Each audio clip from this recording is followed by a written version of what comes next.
Hello and welcome everyone, welcome to our channel the digital educare. আজকে আমি তোমাদের ভূগোল বিষয়ে ক্লাস 10-এ নতুন অধ্যায় শুরু করব, যেটার নাম হলো কি বর্জ্য ব্যবস্থাপনা, ওয়েস্ট ম্যানেজমেন্ট। ঠিক আছে, এটা তোমাদের মাধ্যমিকের যে ছাত্রছাত্রীরা আছে তোমাদের জন্য খুবই ইম্পর্টেন্ট। প্রথমেই বলে রাখি, এই অধ্যায় থেকে সেরকম কোনো চাপের কোনো বিষয় নেই, খুব সহজ একটা বিষয়, খুব ভালো করে বুঝে নাও, বুঝে নিলে সমস্ত উত্তর ঠিক করবা, যেখান থেকে যেভাবেই প্রশ্ন হোক না কেন। কারণ আমি এই অধ্যায়ের মাঝে মাঝে যে পড়াগুলো আসার সঙ্গে সঙ্গে কিন্তু বলে দেবো যে কোন জায়গাটা সবথেকে বেশি আসার সম্ভাবনা রয়েছে, কোন জায়গাগুলো মাথায় রাখতে হবে, এবং সমস্ত চ্যাপ্টারটা সুন্দর ছবি সহযোগে আমি কিন্তু তুলে ধরেছি তোমাদের জন্য।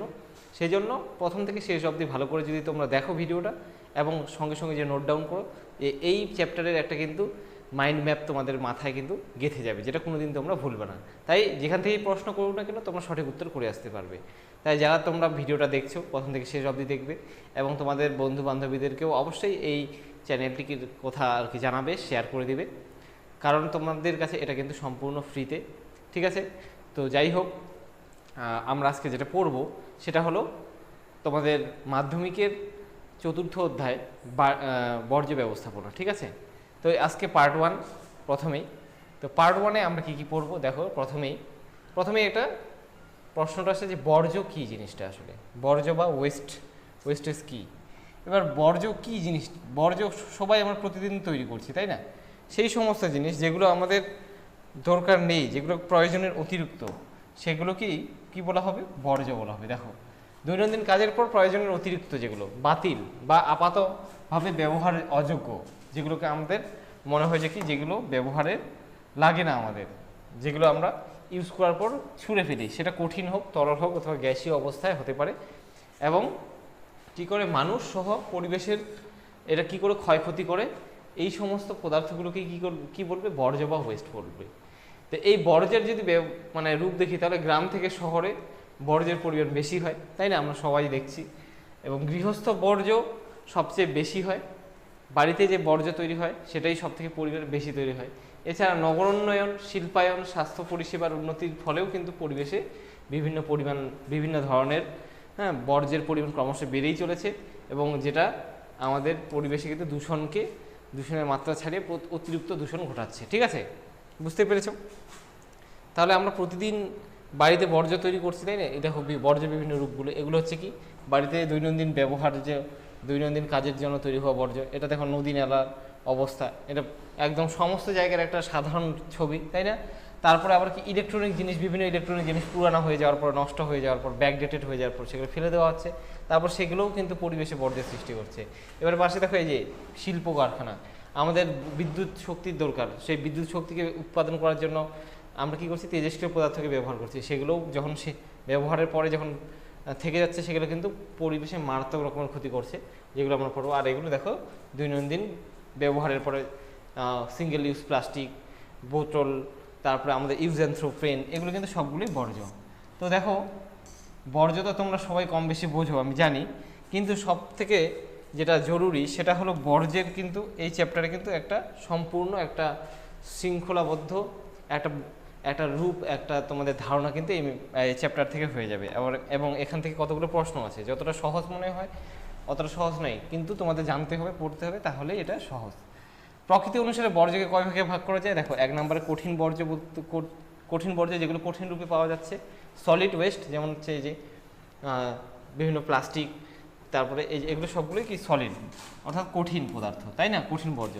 2 নম্বর তরল রূপে বর্জ্য হতে পারে, যেগুলো তরল অবস্থা, যেমন দৈনন্দিন কাজকর্মের ফলে, অর্থাৎ চান করার জল, কাপড় ধোয়া জল, তারপর রান্না করার সময় শাকসবজি ধোয়া জল, মাংস ধোয়া জল, ঠিক আছে, ধোয়ার পরে যে জলটা, সেটা তরল বর্জ্য। তারপর কলকারখানা থেকেও বিভিন্ন তরল নির্গত হয়, যে কলকারখানায় উৎপাদনের সময় বা মেশিন ঠান্ডা করার সময় যে সমস্ত তরল উৎপাদন হচ্ছে, সেগুলো তরল বর্জ্য। 3 নম্বর কি গ্যাসীয় বর্জ্য। এই গ্যাসীয় বর্জ্যটা কি? গ্যাস অর্থাৎ আমাদের বিভিন্ন নানা রকম কাজকর্ম, কলকারখানা বলো, বাড়িতে রান্না বলো, ঠিক আছে, গাড়ির ধোঁয়া বলো, এগুলোর ফলে কি হচ্ছে? গ্যাস উৎপাদন হচ্ছে, যেই গ্যাসগুলো পরিবেশে মিশে যাচ্ছে, যেগুলো কিন্তু প্রয়োজন আছে কি আমাদের কিন্তু প্রয়োজন নেই, সেই গ্যাসগুলো পরিবেশে মারাত্মক ক্ষতির সৃষ্টি করছে। তো সেগুলো হচ্ছে কি গ্যাসীয় বর্জ্য। অর্থাৎ যেই জিনিসগুলো আমাদের মানুষের কাজকর্মের জন্য উৎপাদন হচ্ছে, কিন্তু মানুষের কোনো কাজে লাগছে না, ঠিক আছে, আমাদের দৈনন্দিন কাজের ফলে উৎপাদন হচ্ছে কিন্তু সেই জিনিসটার আর কোনো ব্যবহার নেই, তাকেই কি বলা হবে, তাকেই বলা হবে বর্জ্য। তো এই বর্জ্য কী রূপে হয়, নর্মালি কঠিন তরল আর গ্যাসীয় রূপে হয়।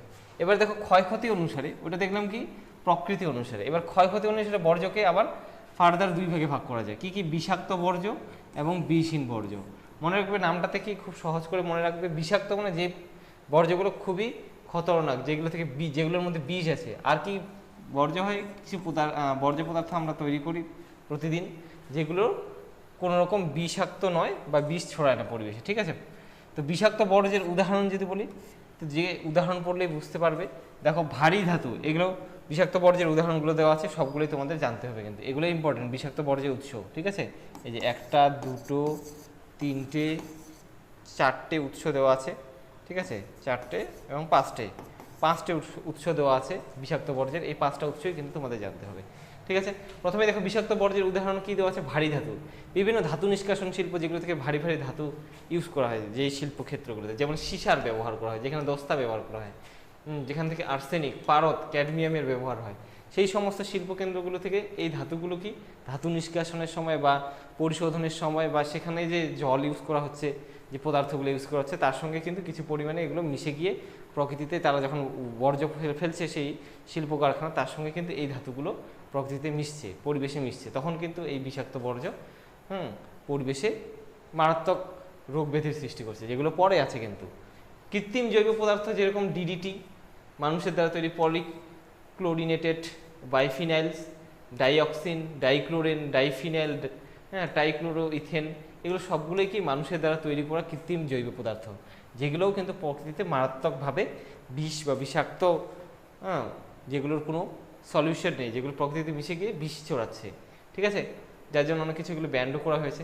অ্যাসিড ও ক্ষারের ব্যবহার, আমাদের প্রতিদিন কিছু না কিছু অ্যাসিডের ব্যবহার প্রয়োজন হয়ে পড়ে শিল্পক্ষেত্রে বা অন্যান্য দৈনন্দিন কাজকর্মের জন্য, সেখানে সালফিউরিক অ্যাসিডের ব্যবহার, নাইট্রিক অ্যাসিডের ব্যবহার পরীক্ষাগারে, তাই না, hydrochloric acid, caustic soda, soda ash, এগুলোর যখন ব্যবহার করে এগুলো কি প্রকৃতিতে মিশে যাচ্ছে, ঠিক আছে। তরল রূপে যখনই পড়ছে বা কোথাও ফেলানো হচ্ছে, তো সেগুলো কি প্রবাহিত হয়েছে, জলাশয়ে মিশছে, মাটিতে মিশছে এবং দূষণ ঘটাচ্ছে। তো এই যেগুলোর কোনো কি সলিউশন নেই, যেগুলো প্রকৃতি কিন্তু যেগুলোকে আবার ফিল্টার করতে পারে না, এই দূষণ পদার্থগুলো, এগুলোই এই বর্জ্য পদার্থগুলো এই কারণেই কিন্তু বিষাক্ত। তারপরে জৈব পদার্থ রয়েছে কিছু, যেগুলো মারাত্মকভাবে ক্ষতি করে, যেমন ভাইরাস, করোনা ভাইরাস, তাই না। প্রকৃতিতে করোনা ভাইরাস কিন্তু কি একটা জৈব দ্রব্য, যেটা কিন্তু বিভিন্ন বর্জ্য থেকেই তৈরি হয়েছে। তাহলে সেক্ষেত্রে কি এটা একটা ভাইরাস। তারপরে ব্যাকটেরিয়া, বিভিন্ন খতরনাক ব্যাকটেরিয়াগুলো, যেগুলো থেকে রোগ ব্যাধি, জ্বর, পেট খারাপ, ডায়রিয়া, পাতলা পায়খানা, এগুলো অসুখ বিসুখ হয়ে থাকে, সেগুলো কি সেই জিনিসগুলো কিন্তু জৈব দ্রব্য। আর এগুলো কিন্তু বর্জ্য থেকেই তৈরি হচ্ছে। উদ্ভিদের টক্সিন, বিভিন্ন ক্ষতিকারক উদ্ভিদের টক্সিক বিষাক্ত যে পরাগরেণু, সেগুলো, ঠিক আছে। তারপর তেজস্ক্রিয় দ্রব্য যেগুলো মানুষ ব্যবহার করছে পরমাণু বোমা তৈরি করার জন্য, পারমাণবিক বিদ্যুৎ উৎপাদন কেন্দ্রে, কি ইউরেনিয়াম, থোরিয়াম, রেডিয়াম। এছাড়াও কি আছে অন্যান্যর মধ্যে পড়ছে কি মানুষ সার ব্যবহার করছে, সেই কীটনাশক সেগুলো ব্যবহার করার পর অতিরিক্ত অংশটা যখন ধুয়ে যাচ্ছে বা মাটিতে মিশছে, জলাশয়ে মিশছে, সেগুলো বাতিল হওয়া ওষুধ, এক্সপায়ারি ওষুধ, nitrogen oxide, carbon dioxide, sulphur dioxide, carbon monoxide, CFC, এই গ্যাসগুলো কিন্তু মানুষের দ্বারা তৈরি, যেগুলো প্রকৃতিতে কিন্তু বিষ ছড়াচ্ছে, ঠিক আছে। প্রয়োজন হলে তোমরা এটা স্ক্রিনশট নিয়ে রাখতে পারো। এরপরে দেখো, এরপরে আছে বিষাক্ত বর্জ্যের প্রভাব। এই যে বিষাক্ত বর্জ্যের উৎসগুলো আমরা দেখলাম, যেগুলো বিষ ছড়াচ্ছে প্রকৃতিতে, এর প্রভাবে কি হচ্ছে দেখো, এই ছবি দেখে মনে রাখো, আর কোনোদিন ভুলবে না।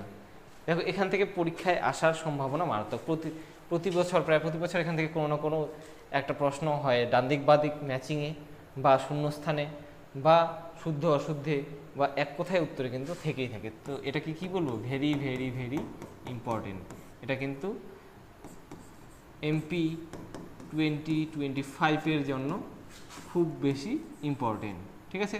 এটা সবাই মাথায় রাখবা, এটা কিন্তু খুবই ইম্পর্টেন্ট, এটা কিন্তু করতেই হবে, তোমাদের জেনে যেতেই হবে, ঠিক আছে। তো দেখো দূষক পদার্থগুলো, যেগুলো থেকে যেই দূষণটা ছড়ায়, আমি ছবি সহ দেখা দিচ্ছি। সীসা দূষণের ফলে, সীসা দূষণের ফলে কি রোগ হয়, ডিসলেক্সিয়া। এবার এই ডিসলেক্সিয়ার উদাহরণ কি, এই যে দেখো প্রথম ছবিটা, এটা কি ডিসলেক্সিয়ার উদাহরণ। এই রোগের ফলে কি হয়, এই রোগের ফলে বা এই রোগটার লক্ষণ কীভাবে বুঝবে যে ডিসলেক্সিয়া হয়েছে। এর ফলে কি বাচ্চারা কি করবে, সে যে বর্ণমালাগুলো বা লেটার্সগুলো যে থাকে সেগুলোকে তারা উল্টা উল্টা লিখবে বা উল্টা পড়বে, বা যারা ওরা যখন সেই বইটা পড়তে যাবে তখন তারা সেই অক্ষরগুলোকে উল্টা পাল্টা দেখবে, ঠিক আছে।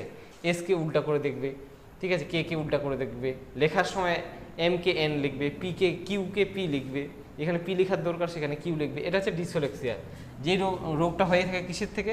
সীসা দূষণ। এই যে সীসা যখন জলের সঙ্গে খাবারের সঙ্গে মিশে গিয়ে শরীরে প্রবেশ করে, তার ফলে আমাদের যে পরবর্তী প্রজন্ম যদি মিশে যায় তাহলে পরবর্তী প্রজন্মের মধ্যে এই রোগটা কিন্তু ছড়ায়, এই ডিসঅর্ডারটা তৈরি হয়, ঠিক আছে।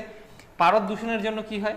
পারদ তোমরা দেখেছো থার্মোমিটারে ব্যবহার হয়, ব্যারোমিটারে ব্যবহার হয়, বিভিন্ন যন্ত্রপাতিতে মাপের জন্য কিন্তু ব্যবহার করা হয়, ঠিক আছে। তো এই পারদে কিন্তু প্রকৃতিতে অনেক সময় কি বিভিন্ন কারণে শিল্পক্ষেত্র থেকে বা ব্যবহারের সময় অনেক সময় সেই পারদ কিন্তু সেই ওয়েস্ট বা বর্জ্য হিসেবে কিন্তু প্রকৃতিতে মিশে যায়। এখন একটা থার্মোমিটার নষ্ট হলো, সেই থার্মোমিটারকে ছুঁড়ে ফেলা হলো, এই থার্মোমিটারটা ভেঙে গিয়ে সেই পারদটা কি প্রকৃতিতে মিশে যাবে। এবার এই পারদটা যদি জলের সঙ্গে মিশে যায় বা মাটির সঙ্গে মিশে যায় তখন সেটা কি উদ্ভিদ বা প্রাণীর দেহে প্রবেশ করে। যেরকম করে এখানে একটা গল্প আছে বা একটা ঘটনা আছে, সত্যি ঘটনা, যেটা হচ্ছে জাপানে মিনামাটা নামে একটা জায়গা আছে যেখানে কিন্তু ওই জলের মধ্যে এই পারদ কিন্তু কারখানা থেকে পারদ কিন্তু জলের সঙ্গে মিশে যায়, আর সেখানে পুকুরে যে মাছগুলো ছিল সেই মাছগুলোর শরীরে কিন্তু এই পারদ প্রবেশ করে। এবার মানুষ কি করলো? সেই সেই মাছগুলোকে খাদ্য হিসেবে গ্রহণ করলো, আর সেই পারদটা কি হয়ে গেল? মানুষের শরীরে কনভার্ট হয়ে গেল। এর ফলে যে রোগটা তৈরি হলো সেটার নাম কি? সেই রোগটার নাম হলো মিনামাটা। এই রোগটা হলো কি? মিনামাটা রোগ। জাপানে এই রোগটা দেখা গেছিল, ঠিক আছে। এর ফলে এরকম ডিসঅর্ডার দেখা যায় মানুষের মধ্যে, ঠিক আছে। এবার ক্যাডমিয়াম দূষণে মনে রাখতে হবে এগুলো কিন্তু এই রোগগুলোর নাম। ক্যাডমিয়াম দূষণের ফলে কি রোগ হয়? ইটাই রোগ, বা এটাকে আউচ রোগও বলা হয়। এই ইটাই রোগটা কি? দেখো, এই হলো ইটাই রোগ। দেখো এর বোন বা হাড়গুলো দেখো কীরকম ধনুকের মতো হয়ে গেছে, দেখো শির দ্বারা বেঁকে গেছে। এগুলো হলো কি? ক্যাডমিয়াম দূষণ যখন হবে, সেই দূষিত পদার্থ যখন মানুষের শরীরে প্রবেশ করবে তার রেজাল্টে, ঠিক আছে, তার রেজাল্ট হচ্ছে মানুষের শরীরে সেই দূষণ ঢোকার পরে এরকম অবস্থা হবে। তাহলে ভাবো বিষাক্ত বর্জ্যগুলোকে কিভাবে আমাদের তৈরি করা কমাতে হয়, বা এই বিষাক্ত বর্জ্যগুলোকে কিভাবে ব্যবস্থাপনা করতে হবে, তাই না? এগুলো জানতেই হবে না? সে কারণেই তোমাদের এই ছাত্র অবস্থায় জানার জন্যই কিন্তু এই চ্যাপ্টারটাকে তোমাদের বইয়ের মধ্যে ঢুকিয়েছে, ঠিক আছে, বর্জ্য ব্যবস্থাপনা বিষয়টা। কারণ বর্জ্যকে তোমরা যদি ব্যবস্থা করতে না পারো তাহলে মানুষ হিসাবে তোমাদের কিন্তু একটা ব্যর্থতা থেকে যায়, তোমরা অশিক্ষিত থেকে যাও বলা যায়। সেই জন্য ভারতীয়দের শিক্ষিত করার জন্য, বা তোমরা তো ভবিষ্যৎ প্রজন্ম, তোমাদের শিক্ষিত করার জন্য, তোমাদের বর্জ্য সম্পর্কে সচেতন করার জন্য, এর সুফল কুফলগুলো জানানোর জন্য এই চ্যাপ্টার। তো খুব ভালো করে বুঝে নাও, বাদবাকি এই সব উত্তর অনায়াসে এখান থেকে করতে পারবে। এবার যদি আর্সেনিক দূষণ হয় তার ফলে কি হবে? ব্ল্যাকফুট ডিজিজ হবে, ব্ল্যাকফুট রোগ হবে। দেখো ফ্লুরোসিসটা দেখে দিই। ফ্লুরোসিস রোগের ফলে এই যে 4 নম্বর, দেখো এরকম ফ্লুরোসিস রোগ যদি হয়, ফ্লুরোসিসের জন্য কি হয়ে যাবে? এরকম করে দাঁতের ক্ষয় হবে, দেখো দাঁতের মাড়ি, দাঁত এরকম হয়ে যাবে, ঠিক আছে। আর আর্সেনিক দূষণটা কি? আর্সেনিক দূষণটা হলো ব্ল্যাকফুট। আর্সেনিক দূষণের ফলে, আর্সেনিক জলের মাধ্যমে হয়, এই দূষক পদার্থ পানীয় জলের মাধ্যমে ঢুকে, এই জন্য বিশুদ্ধ পানীয় জল পান করা উচিত। এই বিশুদ্ধ পানীয় জল পান না করলে পরে জলের মাধ্যমে এই দূষিত আর্সেনিক কিন্তু আমাদের রাজ্যের কতগুলো জেলায় আছে, ঠিক আছে, সেই জেলাগুলোতে এই দূষণটা ছড়ায়। সেই দূষক পদার্থ শরীরে ঢুকে কিন্তু এই ব্ল্যাকফুট ডিজিজ তৈরি হবে। কি হবে এক্ষেত্রে? এই ধরনের রোগের সৃষ্টি হবে। হাত আর পায়ের মধ্যে কালো কালো অনেক ছোপ ছোপ দাগ হবে, যেগুলো ঘায়ের মতো হবে। প্রথমে ঘা মনে হবে, যেটা চিকিৎসা করেও কোনো রকম ওষুধপত্র ব্যবহার করে, ওষুধপত্র খেয়েও কিন্তু সারবে না। এই যে কালো কালো ছোপ ছোপ এবং যে গর্ত গর্ত ঘা হয়ে যাবে, সেগুলোকে বলা হচ্ছে ব্ল্যাকফুট ডিজিজ, ঠিক আছে। বিষাক্ত বর্জ্য থেকে তাহলে কি হয়? এই ধরনের ক্ষতিকারক অসুখ বিসুখ কিন্তু মানুষের মধ্যে ছড়িয়ে পড়ছে। তো এই ক্ষেত্রে কি? তো সেক্ষেত্রে সুস্থ থাকার জন্য অবশ্যই কি বিষাক্ত পদার্থগুলোকে ব্যবস্থাপনা করতে হবে, তাই না? বিষাক্ত যে পদার্থ বলতে বিষাক্ত যে বর্জ্যগুলো তৈরি হচ্ছে এগুলোকে কিন্তু নিয়ন্ত্রণ করতেই হবে আমাদের, ঠিক আছে, বোঝা গেল? এবারে দেখো এরপর কি আছে? বর্জ্যের প্রকারভেদ। আবার ক্ষয়ক্ষতি অনুসারে যেটা পড়লাম আমরা, বর্জ্যের প্রকারভেদই পড়ছি আমরা অলরেডি। তো বিষাক্ত বর্জ্যগুলো দেখে নিলাম। এবার প্রকারভেদের মধ্যে আরেকটা কি ছিল, বিষহীন বর্জ্য ছিল, বিষাক্ত বর্জ্য আর বিষহীন বর্জ্য। এবার বিষহীন বর্জ্য কোনগুলো? এই বিষহীন বর্জ্যকে আবার ফার্দার আরও কি কয় ভাগে ভাগ করা যায়? আরও দুটো ভাগে ভাগ করা যায়। একটা হলো কি জৈব ভঙ্গুর বর্জ্য, আরেকটা কি জৈব অভঙ্গুর বর্জ্য। জৈব ভঙ্গুর বর্জ্য দেখো শব্দটাতেই তোমরা ভালো করে শব্দগুলো বুঝে নাও। ভূগোলে খুব গুরুত্বপূর্ণ ব্যাপার হচ্ছে কি যে শব্দগুলোকে খুব ভালোভাবে বুঝে নেওয়া। তো তোমরা যদি শব্দগুলোর অর্থ উদ্ধার করতে পারো তোমরা আশা করি কোনো দিন সেই প্রশ্নের উত্তরটা ভুলবা না। আর আমি সেটাই তোমাদের ভেঙে ভেঙে বুঝাচ্ছি ভালো করে। জৈব ভঙ্গুর, জৈব মানে যে কোনো জৈব পদার্থ যার মধ্যে যেটা জীব, তাই না? জীবের দ্বারা তার যে সমস্ত পদার্থ, যে সমস্ত বর্জ্য পদার্থ, পদার্থ বলতে বর্জ্য পদার্থ আমরা আলোচনা করছি, তো বর্জ্য পদার্থগুলো কি হয় প্রকৃতিতে মিশতে পারে বা পচে যায় বা বিয়োজিত হয়ে যায়, ঠিক আছে?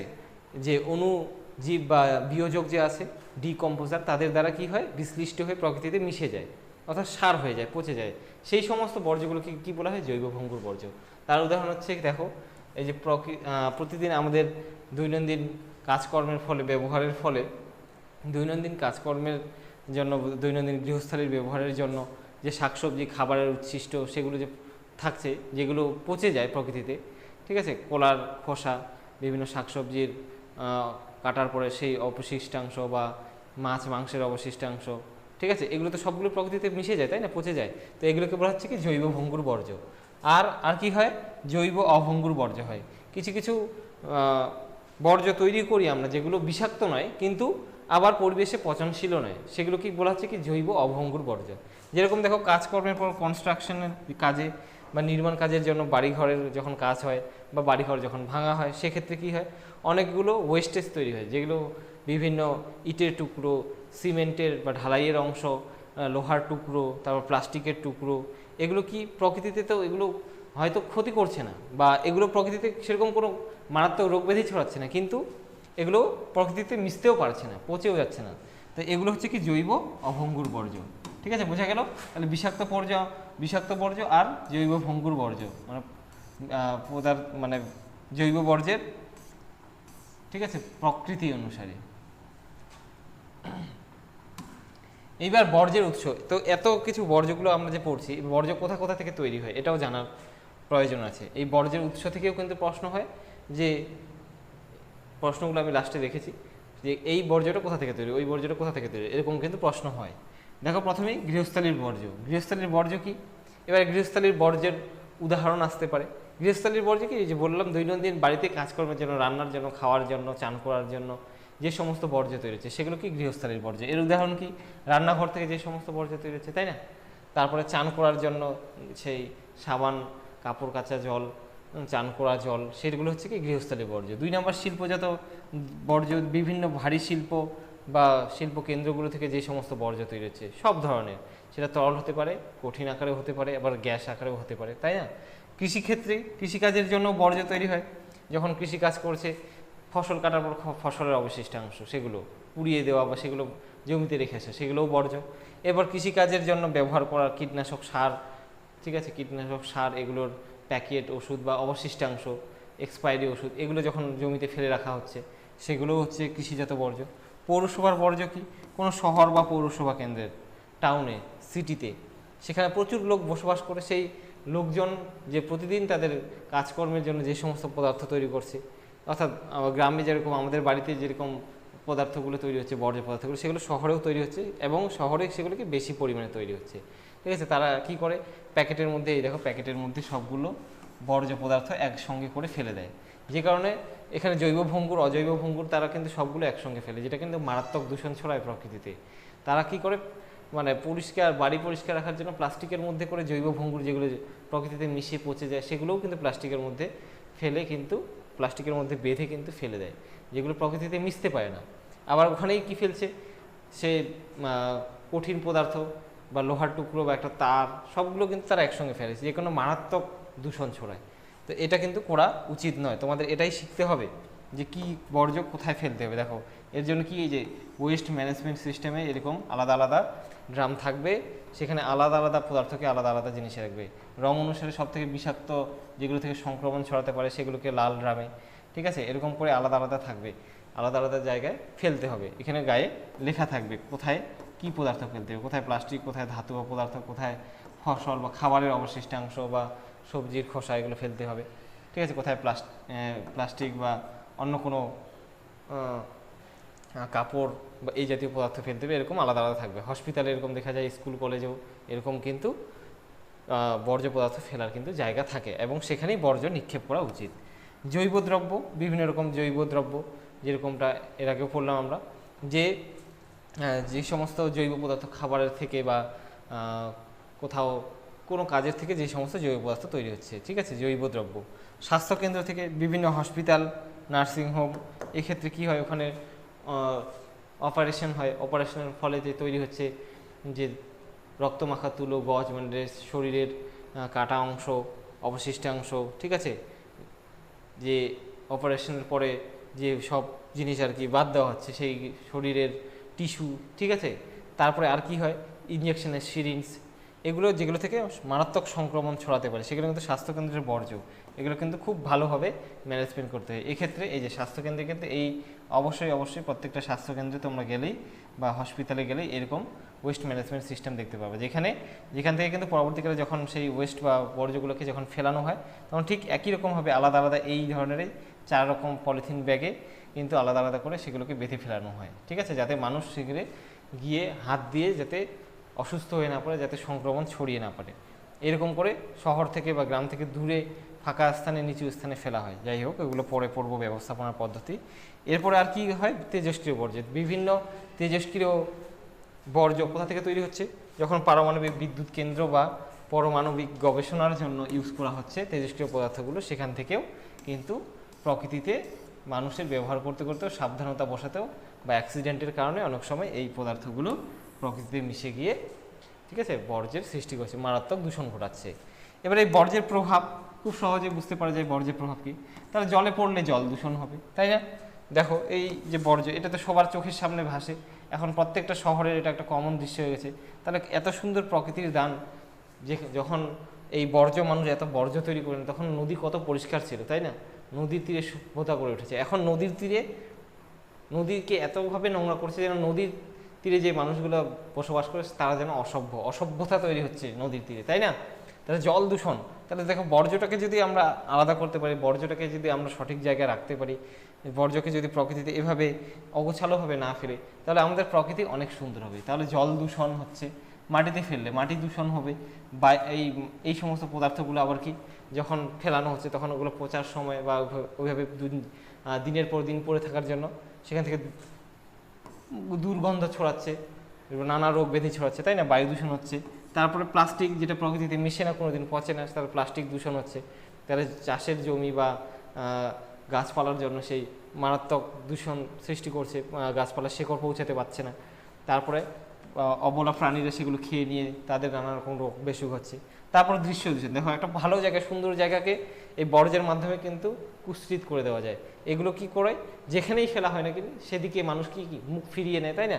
তাহলে একটা পরিষ্কার পরিচ্ছন্নতা কীরকম লাগে, আর এই বর্জ্য ফেলার ফলে কীরকম লাগে, দেখো এই ছবিগুলোই দেখো তোমরা, আর এটা সবাই আমরা পরিচিত। তাহলে দৃশ্য দূষণ করছে, তো নিজেই ভাবো বর্জ্য ব্যবস্থাপনার প্রয়োজন আছে কিনা, সেই জন্য এই চ্যাপ্টারটা তোমাদের রয়েছে। এবার সর্বোপরি কি, এই সমস্ত বর্জ্যের দ্বারা কী হচ্ছে, স্বাস্থ্যের অবনমন হচ্ছে বা অবনতি হচ্ছে, যেটা তোমাদের এর আগের স্লাইডে কিন্তু দেখিয়েছিলাম যে কীভাবে কী রোগ ব্যাধি ছড়াচ্ছে, আর এছাড়াও তো নানা অসুখ বিসুখ ছড়াচ্ছে, ঠিক আছে, প্রকৃতিতে জ্বর, পাতলা পায়খানা থেকে শুরু করে নানা রকম পেটের রোগ কিন্তু এই থেকেই হচ্ছে। এরপরের তো আজকে এই পর্যন্তই। এরপরের পার্টে আমরা এই বর্জ্য ব্যবস্থাপনারই কী পড়ব, বর্জ্য ব্যবস্থাপনার পদ্ধতিগুলো সম্পর্কে পড়ব।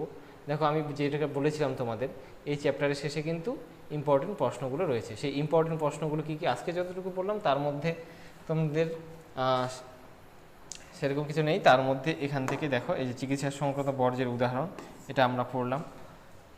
বিষাক্ত বর্জ্যের উদাহরণ ও উৎস, তারপরে বিষাক্ত বর্জ্য বলতে কি বোঝো, ঠিক আছে, তারপর তেজস্ক্রিয় বর্জ্য বলতে কি বোঝো, আর বর্জ্য ব্যবস্থাপনা বাদ বাকি অংশগুলো এর পরের ভিডিওতে আছে, ঠিক আছে। এতক্ষণ থেকে আমরা এই আজকের ভিডিওতে যেটা জানলাম সেটা হলো প্রকৃতিতে কী কী ধরনের বর্জ্য আছে, সেই বর্জ্যগুলো উৎস, তার প্রভাব, ক্ষতিকর প্রভাবগুলো কি কি, এগুলো আমরা দেখলাম, ঠিক আছে। তো এখানেই আজকের ভিডিওটা। এতদূর পর্যন্তই কীরকম লাগলো অবশ্যই জানাও, তোমরা কি কতটা বুঝতে পারলে সেটাও জানাও। এবং অবশ্যই এই যে স্লাইডটা আছে এইখান থেকে কিন্তু গুরুত্বপূর্ণ প্রশ্ন আছে, ঠিক আছে, এখান থেকে শর্ট প্রশ্ন আসে প্রতি বছর পরীক্ষায়, ভালো করে বুঝে নাও এবং পড়ে নাও, ঠিক আছে। তো নেক্সট ভিডিওতে দেখা হচ্ছে, স্লাইড অলরেডি রেডি আছে, তো ভিডিও আসতে চলেছে খুব শীঘ্রই, সেজন্য আমাদের চ্যানেলটিকে অবশ্যই সাবস্ক্রাইব করে রাখতে হবে এবং সবসময় নোটিফিকেশান পাওয়ার জন্য বেল আইকনটিকে প্রেস করে রাখতে হবে, ঠিক আছে। সবাই ভালো থেকো, সুস্থ থেকো, গুড ডে, দেখা হচ্ছে পরবর্তী ভিডিওতে।